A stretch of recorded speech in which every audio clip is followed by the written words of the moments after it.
안녕하십니까. 거짓과 진실의 우종창 기자입니다. 오늘부터 태블릿 PC의 진실성 검증 작업을 본격적으로 시작합니다. 제일 먼저 밝힐 내용은 이 태블릿 PC에는 문서 수정 기능이 없다는 사실입니다. 문서 수정 기능이 없다. 이것은 국립과학수사연구원이 법원에 제출한 태블릿 PC 감정 보고서에서 확인된 사실입니다. 따라서 최서원 피고인이 태블릿 PC를 사용해서 대통령 연설문을 빨갛게 수정했다는 JTBC 보도는 명백한 조작 보도입니다. 가짜 뉴스 정도가 아니라 사실관계를 의도적으로 조작한 악의적인 조작 보도입니다.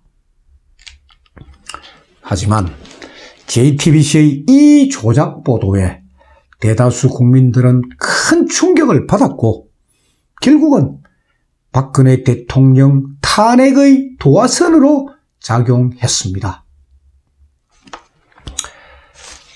JTBC의 이 조작 보도에서 중요한 역할을 했던 심수미 기자는 변희재 미디어워치 고문의 1심 재판 때 법정에 증인으로 출석해서 이런 이야기를 합니다. 태블릿 PC에 문서 수정 기능이 없다는 사실, 그럼 알지 못했다. 그렇지, 인정합니다. 검사가 질문하니까 심수미 기자가 인정합니다. 문서 수정 기능이 없다는 사실 알지 못했다. 라고 인정합니다. 그러면서 이런 또 말을 합니다. JTBC는 최서원이 태블릿 PC로 대통령 연설문을 수정했다고 보도한 적이 없다. 거짓말을 한 거예요, 법정에서. 그 바람에 심수미 기자는 위증죄로 지금 고발된 상태입니다. 박근혜 대통령 탄핵에서 조작의 요물로 등장한 태블릿 PC의 실체를 온 국민들이 알게 될 때 거짓의 산에 묻혀있는 박근혜 대통령 사건의 진실은 드러날 것이고 대한민국 국민들도 깨어날 것입니다. 이런 이유에서 저는 태블릿 PC 검증 작업을 시작하는 것입니다.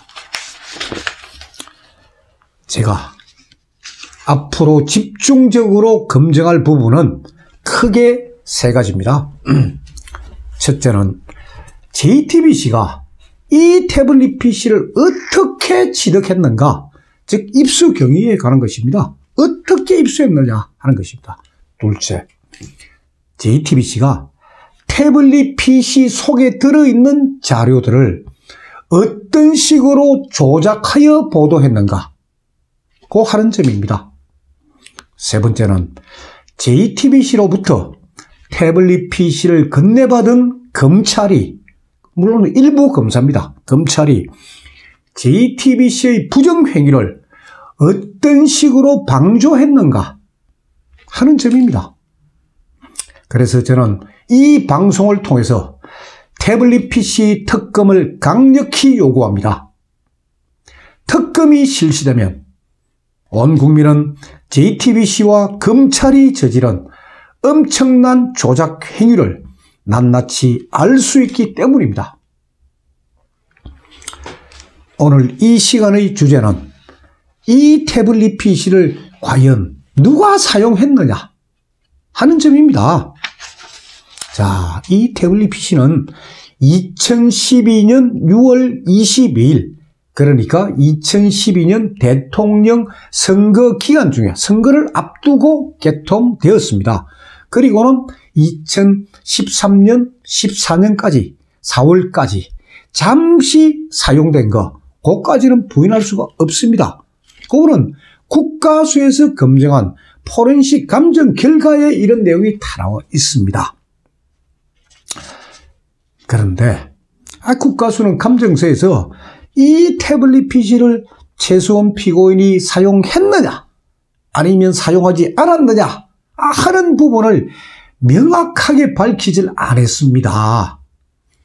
다만 복수의 사용자가 태블릿 PC를 사용했다라고 하였습니다.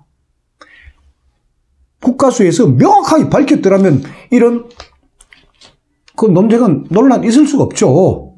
국가수가 명확하게 안 밝혀놓으니까. 그래서 국가수에서는 다수의 사용자가 태블릿 PC를 썼다라고 하였던 것입니다. 자, 지금부터 태블릿 PC 속에 들어있는 그 자료, 그러니까 국가수에서 포렌식한 그 자료들을 근거로 제가 말씀을 드리겠습니다. 첫째, 이 태블릿 PC는 사진 편집기에 접속한 기록이 있습니다. 사진 편집기 접속입니다. 자, 자료 화면을 한번 봐주십시오. 사진 편집기 제가 띄워놨는데요. 접속한 시간은 언제냐? 2012년 6월 25일 오전 10시 3분 18초입니다. 사진 편집기에 접속한 시간이 다 나옵니다. 자, 최소원은 1956년생입니다. 2012년 대통령 선거 때는 60대, 내일 모레면 60인 그런 나이입니다. 그리고 사진 편집기에 접속한 2012년 6월 25일은 어떤 날이냐? 태블릿 PC가 개통된 지 3일이 지난 시점이에요. 개통된 지 3일이 지난 시점에 60대의 여성이 태블릿 PC를 사용해서 사진을 편집했다? 시청자 여러분들은 과연 이런 사실을 믿을 수 있겠습니까? 그리고 지금 또 핸드폰이나 태블릿 PC를 이용한 그 사진 편집 이 부분에 대해서 젊은 사람들도 아주 어렵다고 합니다. 전문가가 아니면 저는 물론 사진 편집할 줄 모릅니다. 저는 그리고 시청자 여러분들은 최소한 피고인이 IT 분야 전문가라는 이야기 들은 적 있습니까? 언론에 온갖 가짜 뉴스가 나와도 최소한 피고인이 IT 전문가라는 이야기는 한 줄도 보도된 적 없습니다. 두 번째, 이 태블릿 PC는 텀블러에 접속한 흔적이 있습니다. 텀블러가 뭐냐?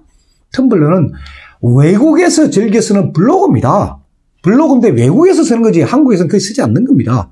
그러니까 텀블러의 경우 우리나라도 최근에 소수의 젊은이들이 사용하는 블로그입니다. 최근에 와서. 그런데 제가 말씀드렸지만은 이 태블릿 PC가 개통되고 사용된 시점이 2012년 대통령 선거 기간중하고 2013년입니다. 2012년, 13년에 텀블러 썼다? 좀 이상하지 않습니까? 그러니까 최서원이라는 여자는 최첨단을 달린 여성 IT 분야 전문가다 하는 이야기인데 여러분들 과연 이런 사실 믿을 수 있겠습니까? 자, 세 번째. 이 태블릿 PC에는 일본 지지통신 기사를 검색한 흔적도 있습니다. 일본의 지지통신 기사를 언제냐? 2012년 7월 8일 밤 12시 12분 50초에 접속을 했습니다. 밤 12시 12분 50초에. 자, 지지통신 기사를 검색했다? 그러면 최소한 피고인은 일본어 할 줄 알까요? 모를까요? 제가 확인해 봤습니다. 확인해 보니까요. 일본어를 거의 하지 못한다고 합니다. 지지통신 기사. 검색할 정도의 실력자인데 최소한 피고인은 일본어를 거의 하지 못한다고 합니다. 네 번째. 이 태블릿 PC에는 광고기획 전문회사를 검색한 기록도 있습니다. 최소한이 광고기획 전문가라는 이야기 한번 들어보셨습니까? 여러분 이런 사실 믿겠습니까? 자, 이것 말고도 이 태블릿 PC에 참 여러 가지 접속 기록들이 있는데 그 접속 기록들은 한결같이 최소한 피고인과 무관하다 하는 방향을 가리키고 있습니다. 그러면 이러한 접속 흔적들 누가 남겼을까요? 그 의문을 지금부터 하나하나 풀어나가는 것이 그것이 바로 태블릿 PC 검증 작업입니다. 다음 시간에는 시청자 여러분들께서 상당히 제일 궁금해하시는 김한수에 대한 이야기를 하겠습니다. 김한수는 태블릿 PC를 개통하고 2012년 6월 22일에 개통하고 태블릿 PC 요금을 납부한 당사자입니다. 계속 지켜봐 주십시오.